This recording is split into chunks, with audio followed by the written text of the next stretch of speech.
Today we review GB Genjin 2, also known in the US as Bonk's Revenge, and BC Kid 2 in Europe on the original Game Boy.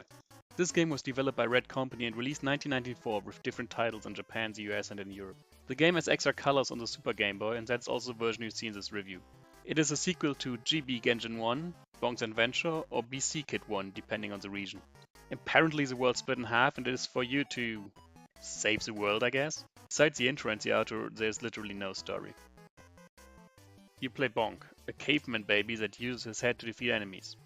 He can run, jump, headbutt, climb and crawl. If Bonk eats meat, he transforms randomly into one out of 3 versions. Master Bonk, who can jump further, Monster Bonk, who can defeat enemies easier, and Stealth Bonk, who can break into doors to get different boni.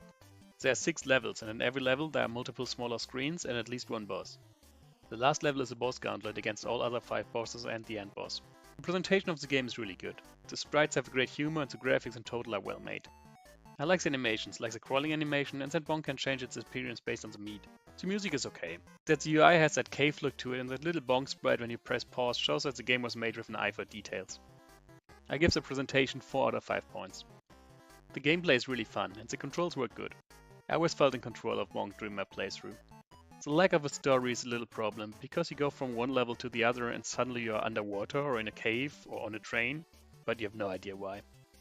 I like that they put a lot of variety in the levels, but sometimes it felt like the levels are not using the mechanics very well. The most levels are very easy, and while they have settings like underwater or in space, which change the physics a bit, the game never really felt different to play. The same problems exist with the upgrades. Because it is random which one you get, the levels never use their abilities much. The bosses are mostly beaten by spamming the attack, and it is a bit disappointing that the final level is a boss gauntlet of the previous bosses.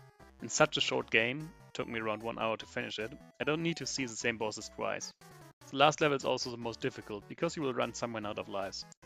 And after that you start near at the beginning of the level. Besides the problems, the game is a fun playthrough. I give the gameplay 3 out of 5 points. Let's get to the important question. Would I recommend playing the game? Yes. It's a fun short playthrough and worth the hour it takes. I give the game overall 3.5 out of 5 points.